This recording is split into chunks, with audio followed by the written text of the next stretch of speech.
Saludos amigos. El protagonista de este vídeo, bajo diferentes nombres, va a ser solo una persona, un semidios que encarnó en la Tierra, pero aunque poseía poderes divinos, también era un mortal.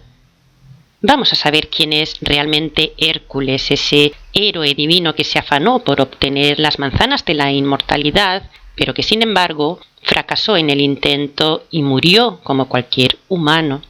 Hércules fue el héroe de la mayor parte de la mitología griega, que habla de los dioses del Olimpo y de sus hazañas en la tierra, y diversos autores lo señalan como el hijo de un rey de Tebas, en Egipto, un príncipe que fue adiestrado desde niño en el arte de la guerra, siendo muy hábil con el arco y las flechas. Pero no actuaba por su cuenta, sino bajo las indicaciones recibidas en el oráculo de Delfos, a través del cual el dios del Hades, del inframundo, el dios llamado Poseidón, le decía lo que debía o no hacer. Para poder alcanzar el trono de Egipto, Hércules tuvo que llevar a cabo 12 trabajos iniciáticos, aprendiendo sobre todo la manera de entrar en el inframundo y de salir vivo de él. Estos trabajos le sirvieron para llegar a la gran batalla final, llamada por los historiadores griegos y romanos la Guerra de Troya, y en la cual él y sus hombres atacaron y saquearon la ciudad de Troya, matando al rey y a sus herederos.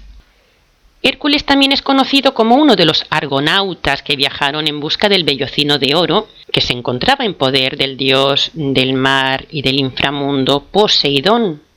En la mitología griega, los argonautas fueron los héroes que, comandados por Jasón, fueron en busca del vellocino de oro, lo que les otorgaría un poder sobrehumano.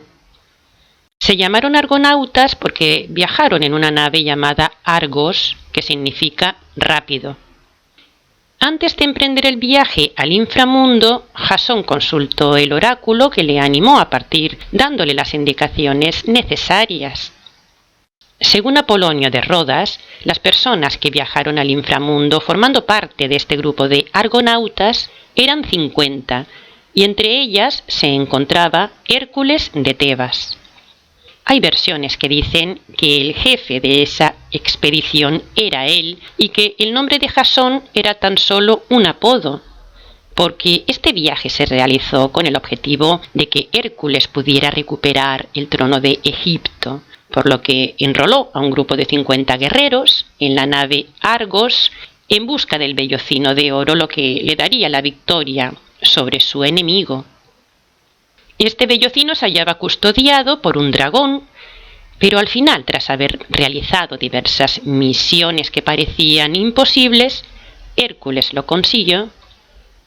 Pero lo que más deseaba Hércules era la inmortalidad, por lo que en uno de sus viajes iniciáticos se adentró en el océano Atlántico, es decir, más allá del punto situado entre el norte de África y el sur de España, conocido como las columnas de Hércules, y que Platón situó en el estrecho de Gibraltar. Este símbolo de las dos torres o dos columnas de Hércules fue adoptado por el rey Carlos I de España en su escudo de armas, y también aparece en el escudo de España, así como en la moneda española que se llamó el Real de A8, una moneda que fue acuñada por el Imperio Español en el siglo XV de nuestra era y que fue la primera moneda de curso legal en Estados Unidos. Se la llamó Spanish Dollar, de donde proviene la palabra dólar. En el Real de A8 se encontraban las dos columnas de Hércules envueltas con una cinta y con el texto Plus Ultra, que significa más allá, porque más allá de las columnas de Hércules se encontraba la antigua Atlántida y el lugar al que llegó Hércules en busca de las manzanas de la inmortalidad, un lugar también conocido como el Jardín de las Hespérides y que es justamente como fueron conocidas las Islas Canarias.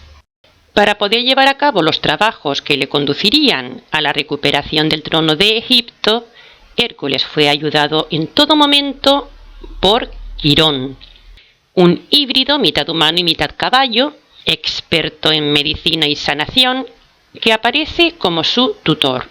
Según Dante en su obra La Divina Comedia, Quirón es el jefe del infierno, lo que significa que también estamos hablando de Poseidón. Y se trata del mismo centauro que aparece en la mitología griega ayudando a otro héroe de nombre Aquiles, porque Aquiles es otro nombre con el que Hércules fue conocido. Aquiles es el principal protagonista de la Ilíada de Homero, una obra dedicada a la guerra de Troya. La obra comienza con la discusión entre Aquiles y el rey Agamenón, porque las guerras médicas habían extendido la peste y Agamenón quería ofrecer sacrificios humanos a Poseidón con el objetivo de acabar con la peste que estaba asolando el campamento. Vamos a ver las semejanzas entre Aquiles y Hércules. Aquiles era el hijo de un rey y luchó en la guerra de Troya con el objetivo de conseguir ser nombrado rey. Pero antes de esto estuvo ausente de su lugar de nacimiento durante 2 décadas, preparándose para la batalla y siendo tutelado por Quirón, pero bajo el nombre de Patronio. La batalla que le habría de dar la victoria también acabó con su vida.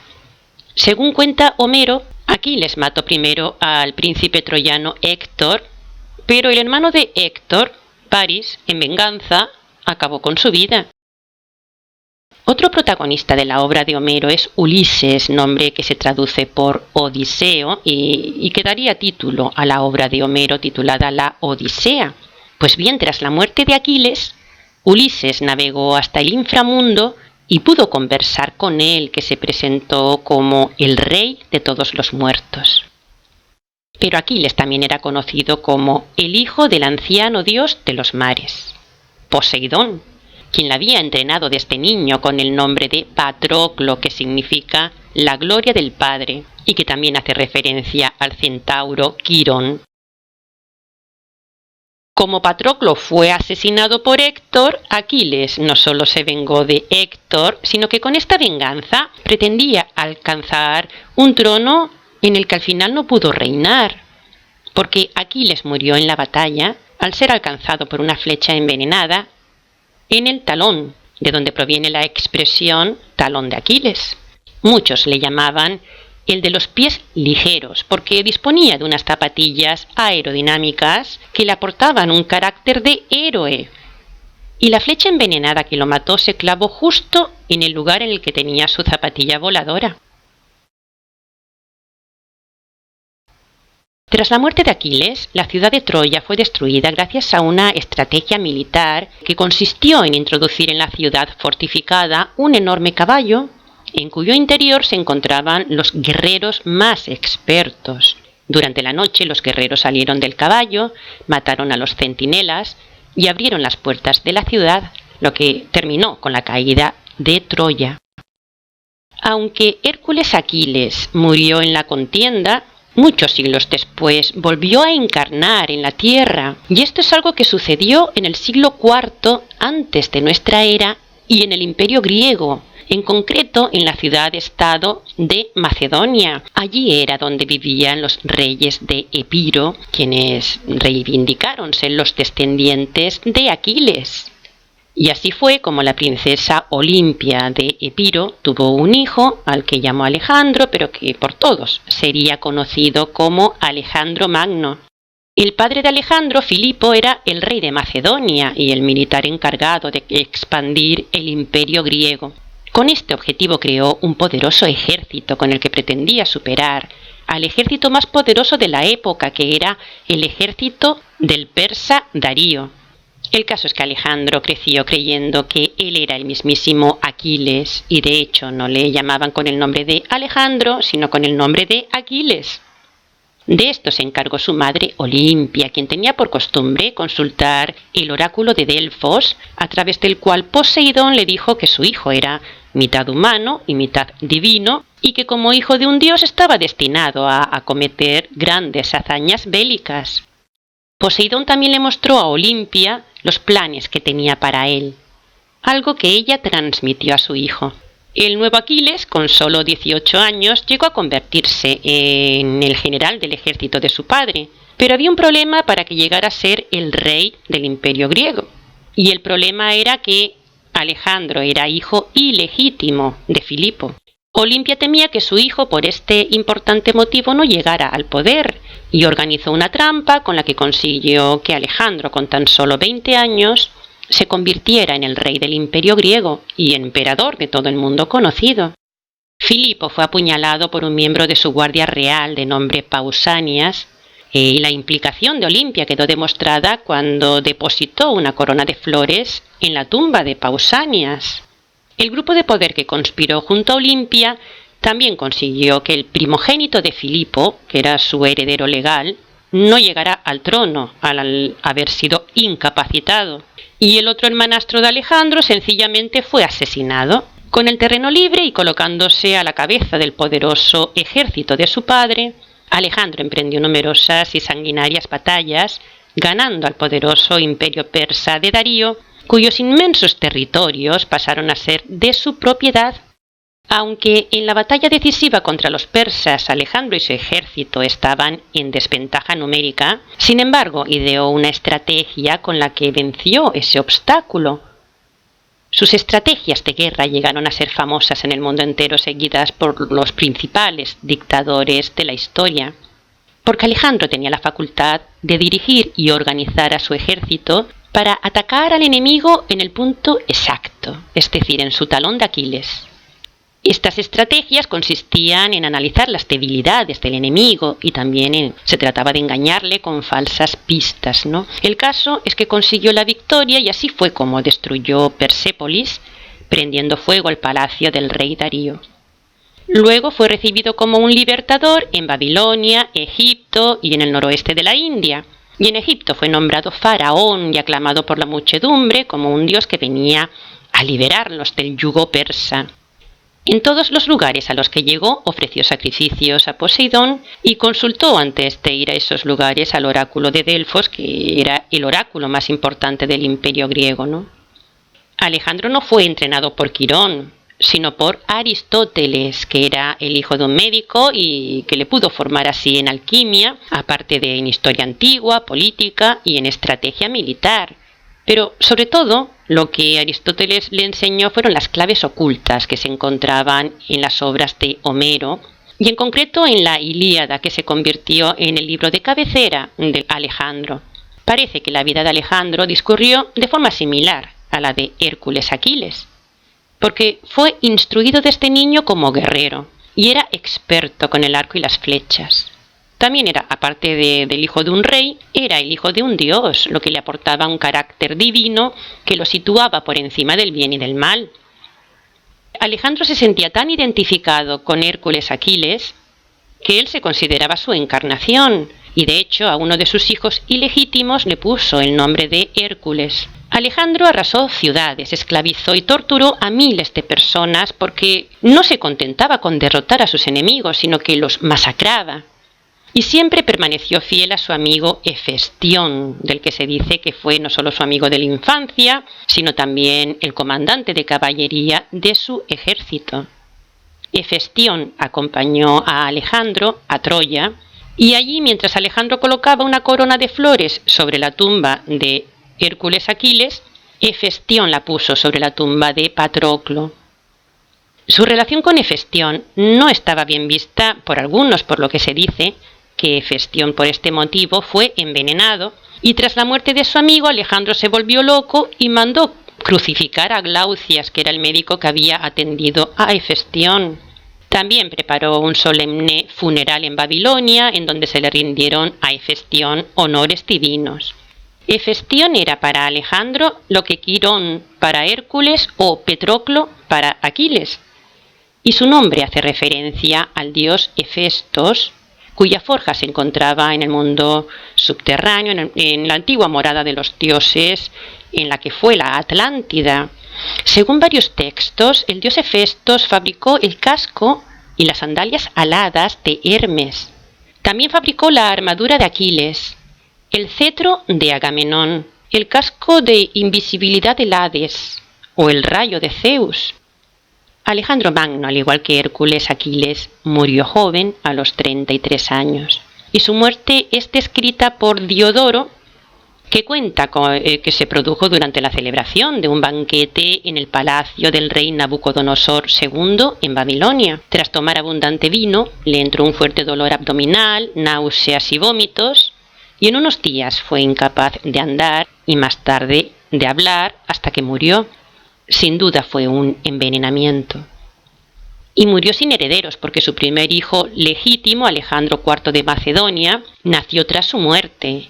Y su hijo ilegítimo, Hércules de Macedonia, no podía gobernar por ser ilegítimo. Luego los dos fueron asesinados por orden de los generales de Alejandro.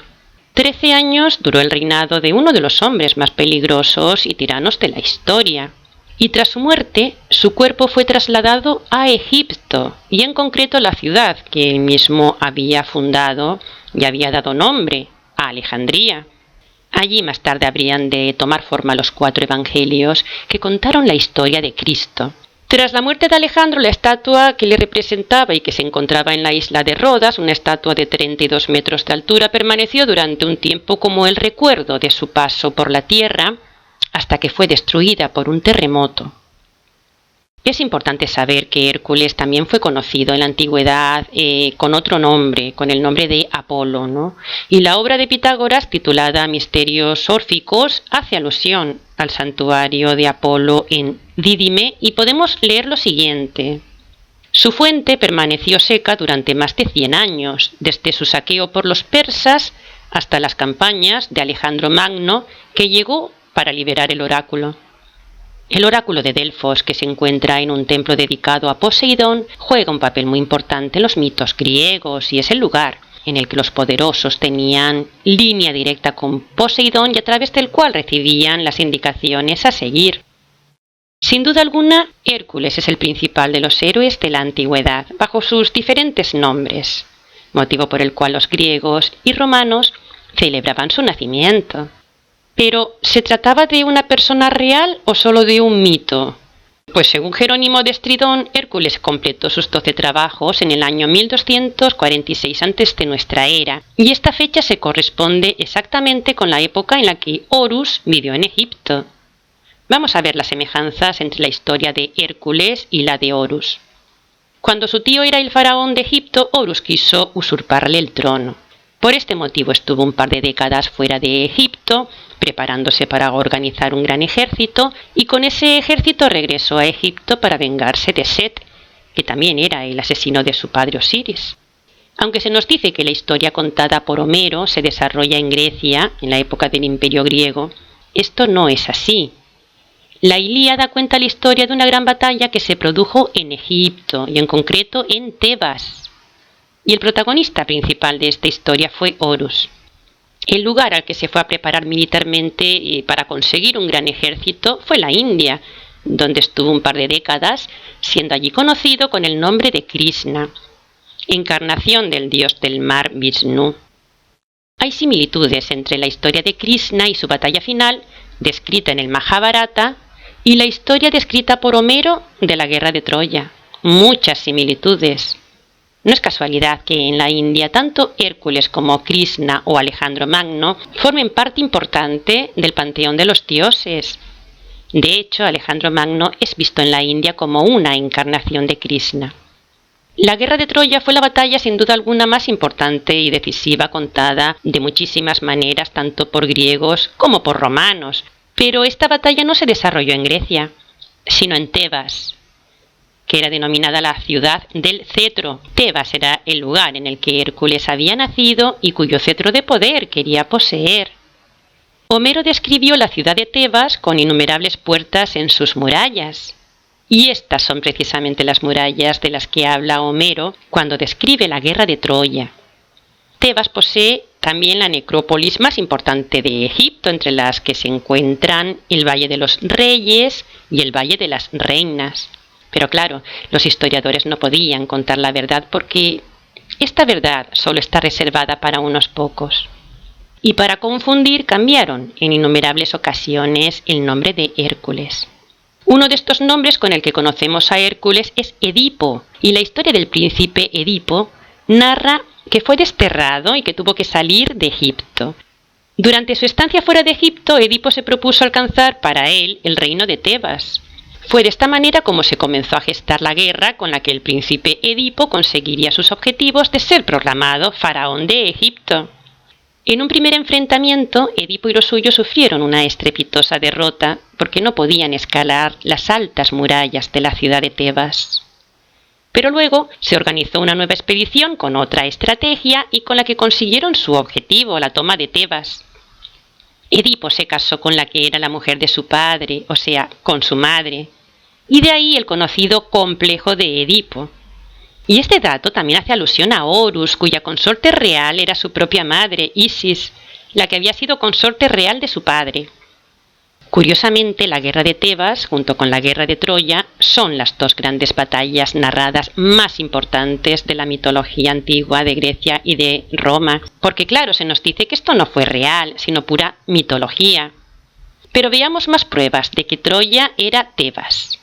En Tebas se descubrió un templo en donde Hércules es el protagonista principal, y su nombre aparece en muchos de los objetos allí encontrados. Pero también se encontró un texto que habla de la morada de Hércules en Tebas, un texto en donde se explica que el altar del templo fue erigido en el punto exacto en el que nació Hércules.